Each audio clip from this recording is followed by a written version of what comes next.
Vamos à palavra de Deus. Faz-me ouvir a tua voz, porque a tua voz é doce e o teu rosto amável. Queremos olhar pela fé para Jesus nesse momento e receber de Jesus os seus ensinamentos preciosos. Jeremias capítulo 31, finalizando então o capítulo. Caminhamos este mês todo falando às famílias através de Jeremias capítulo 31 e agora de uma forma específica vamos meditar nos versos 35 a 40. Tudo conectado ao tema principal, graça no deserto. Jeremias 31, versos 35 a 40. Você poderá me acompanhar nesta leitura. Leitura para a nossa edificação nesta noite.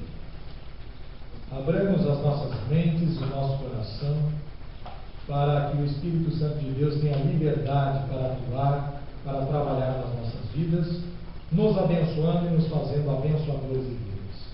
Assim diz o Senhor. Amém? Todos encontraram? Amém? Amém. Amém?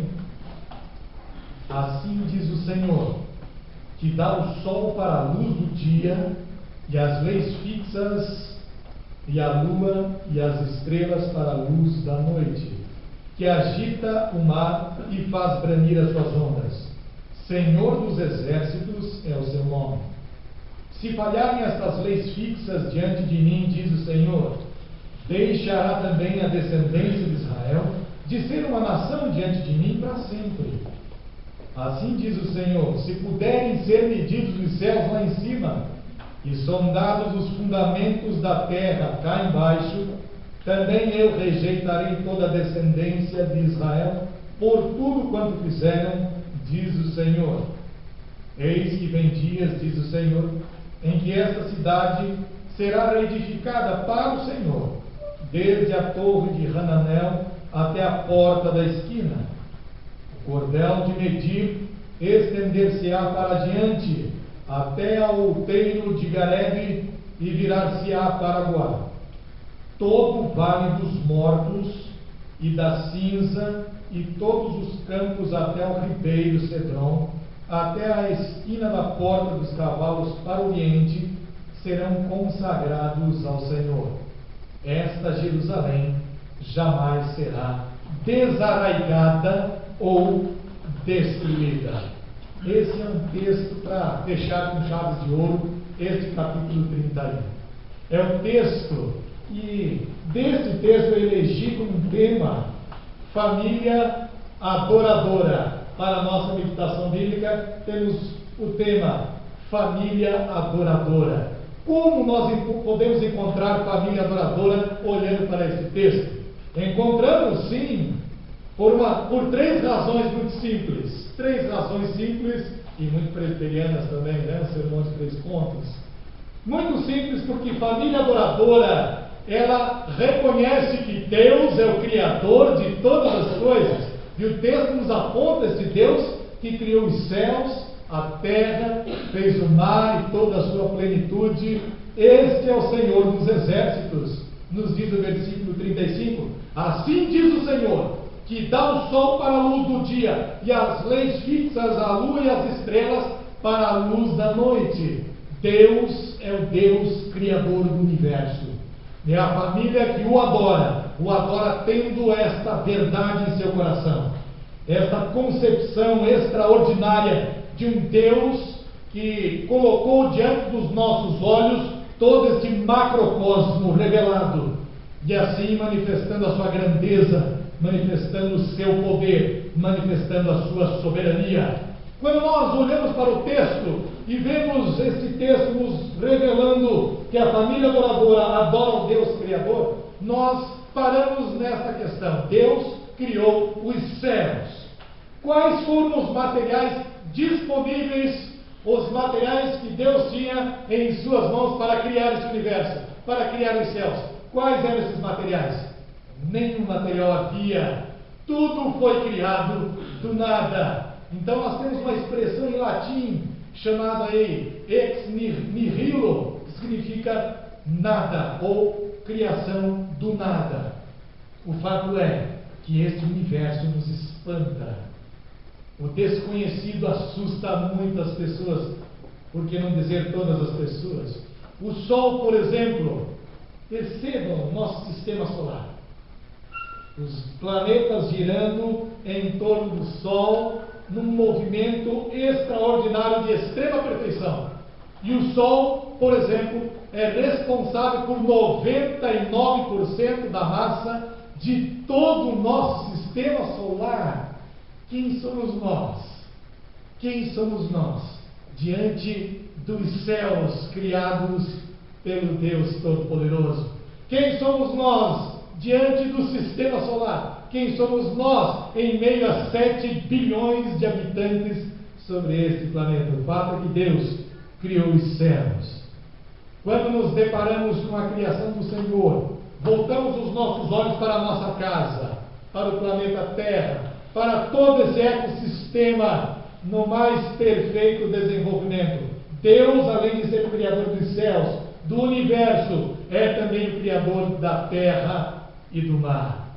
Outro dado importante, olhando para a nossa casa, planeta Terra, é que 80% da vida no planeta está no mar, nos rios. É algo extraordinário, não é mesmo? Quanto do desconhecido para a ciência existe em nossa própria casa mesmo.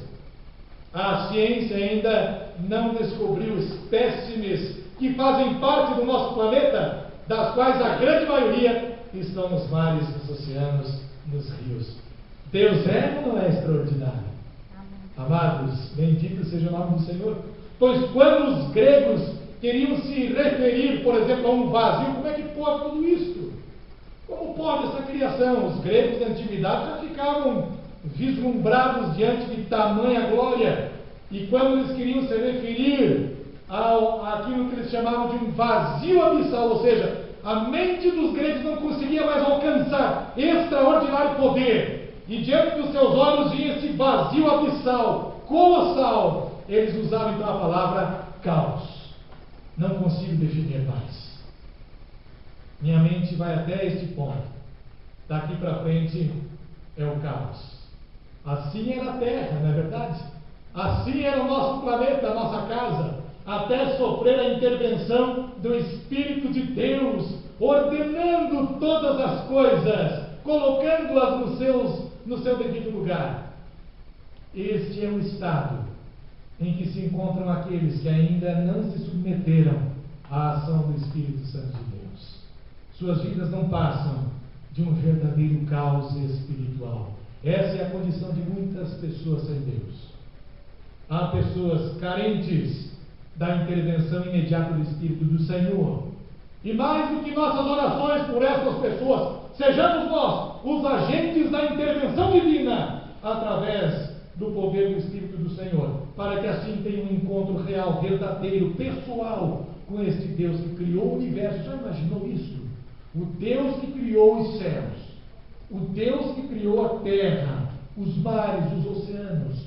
Ele deseja ardentemente ter um relacionamento com você, comigo, e desenvolvê-lo em sua plenitude.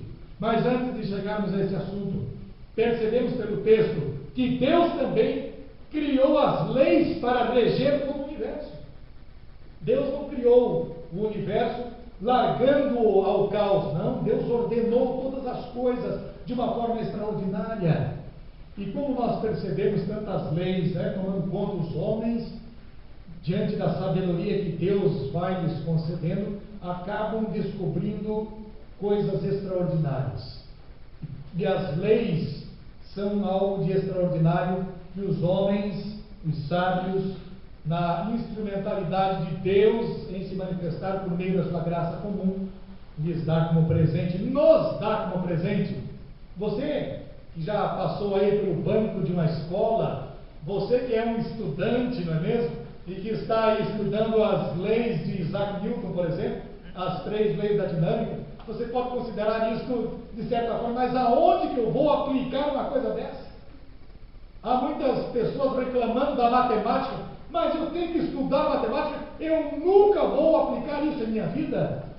Mas eu quero lhe dizer algo de muito importante. Por mais que você não aplique o conhecimento que você tem visto em sua vida acadêmica, diante daquilo que você tem aprendido com seus professores, de homens que nos deixaram legados importantes no campo da ciência, tenha certeza de uma coisa: se você não colocar isso em prática, pelo menos use tudo isso para glorificar o Deus, que é o Deus que nos traz essas grandes oportunidades de estudarmos e observarmos leis que regem o universo, que comanda tudo, inclusive a nossa própria vida. Por que nós estamos aqui, com os pés plantados, nesse planeta Terra? É uma das leis. Lei da gravidade, não é mesmo? Amados, leis do movimento, lei da gravidade, massa e energia, termodinâmica, eletrostática, velocidade da luz, tudo foi criado para a glória de Deus, porque Deus sustenta todas as coisas. Tais leis confirmam a perfeição de um Deus poderoso. E a família adoradora o sabe muito bem. A família adoradora se prostra diante de um Deus maravilhoso. Mas um segundo aspecto, a família adoradora é a família que entende que Deus, além de ser o Deus Criador, é um Deus que se preocupa com cada ser humano sobre esta terra.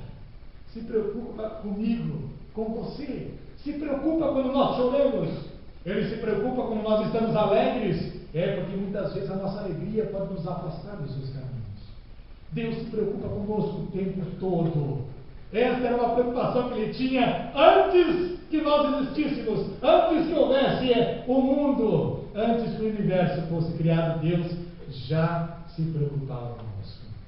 Se falharem estas leis fixas, e o texto agora nos impressiona, se falharem estas leis fixas diante de mim, diz o Senhor, deixará também a descendência de Israel de ser uma nação diante de mim para sempre.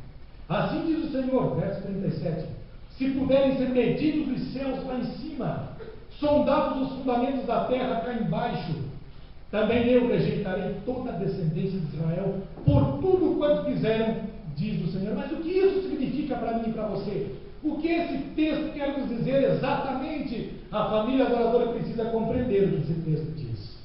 É um texto que nos mostra um Deus sustentando tudo que Ele criou.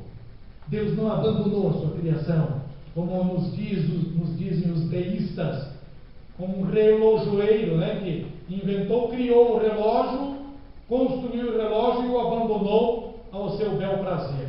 Não, Deus não é como esse relojoeiro, não. Deus é o Deus que, além de criar todas as coisas, é o Deus que nos sustenta todas as coisas. E aqui o autor sagrado faz uma afirmação muito importante, nos traz uma afirmação importante. Ele nos diz que Deus é o sustentador de todas as coisas. É como se Ele, vamos trazer para uma linguagem atual, é como se Ele estivesse nos dizendo, imagine o profeta Jeremias olhando para mim e para você hoje. Ele poderia dizer assim para mim e para você: vamos supor que houvesse a possibilidade destas leis falharem. Imaginem, por um só instante, por um só momento, que todas essas leis que regem os céus e a terra, o universo, falhassem de uma hora para outra. Vamos supor que o sol não viesse a nascer por um dia, a terra de igual forma deixasse de girar e os rios parassem de correr. Vamos supor o que aconteceria. Todo o ecossistema na terra seria destruído. A nação de Israel, ou seja, o povo escolhido de Deus, deixaria de existir. Como ficariam as demais nações se não houvesse uma nação tão importante para apregoar as virtudes de um Deus que sustenta todas as coisas? Estas nações não teriam conhecimento de um Deus tão maravilhoso. Amados, e aqui nós vamos desenvolvendo o nosso pensamento em relação a este texto. O autor sagrado nos diz que há uma maneira de Deus rejeitar o seu povo. Existe uma maneira. Mas qual é esta maneira? Existe uma maneira de rejeitar? Existe. Existe uma maneira de Deus rejeitar o seu povo. Isto só vai acontecer quando todos os mistérios do universo forem desvendados pela ciência. Essa é a maneira de Deus rejeitar o seu povo. A que conclusão você chega, meu irmão? A que conclusão você chega, minha irmã, em relação a esse Deus que sustenta todas as coisas? Será que a ciência é capaz de medir os céus e a terra? Será que a ciência será capaz um dia de descortinar o misterioso universo diante dos seus olhos? Porque a palavra diz: se esse dia chegar, então rejeitarei o meu povo. Você entendeu o que a palavra de Deus está te dizendo? A família adoradora compreende exatamente isso. Esse dia nunca vai chegar. Nunca vai chegar. É a promessa de Deus. Deus é maravilhoso. Por isso nosso coração pode repousar seguro. Que certeza, que vitória bendita, que amor extraordinário, o amor de Deus por mim e por você. Porque esse dia nunca vai chegar, a despeito de termos falhado tanto, a despeito de sermos pecadores, a despeito de sermos indignos deste amor. Deus olha para mim e para você nesse texto e diz: meu filho, apoia-te em minhas mãos, repousa em meus braços, porque este dia nunca chegará. Este é o dia do impossível, e é realmente uma verdade. O coração do homem é incapaz de alcançar e de medir tudo que Deus criou. Como é bom sermos despertados pela palavra de Deus, para nos colocarmos nessa postura de uma família adoradora, louvando e engrandecendo ao Pai Celestial por sua criação, por nos sustentar com a sua graça maravilhosa. Esse é o Deus que também nos chama como família adoradora, para realmente agradecermos pelo que Ele fez por nós. É o terceiro aspecto: Deus nos transformou.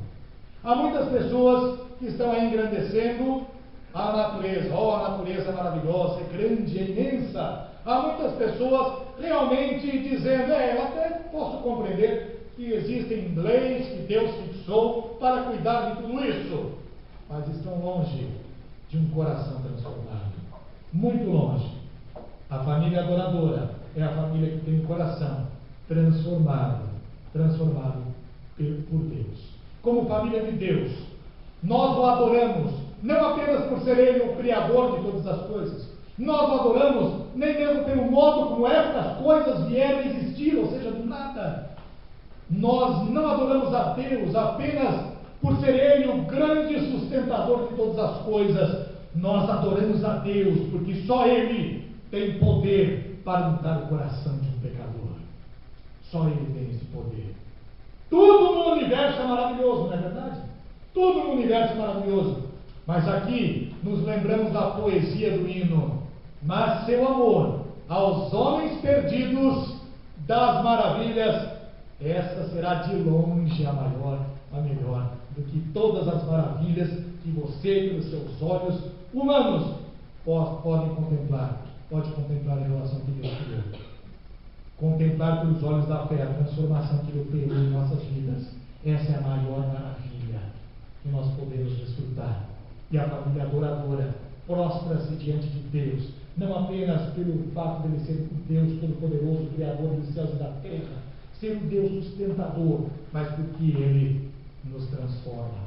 E o texto nos fala, amados irmãos, olha que interessante: todo o vale dos mortos. Há uma tradução que diz o vale dos cadáveres. É um texto aqui bem interessante, não é mesmo?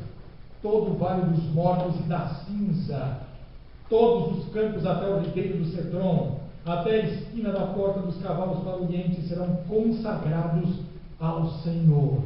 O que estava além dos limites de Jerusalém era considerado impuro na Jerusalém geográfica. Mas o que o Senhor está nos mostrando é que, se lá naquela Jerusalém havia o vale do Inom, o vale dos cadáveres, o vale onde o lixo era lançado, tudo isto será consagrado ao Senhor.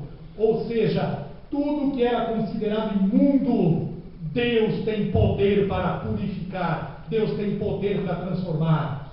Deus realmente, com a sua graça, é capaz de alcançar corações empedernidos, renitentes pelo pecado.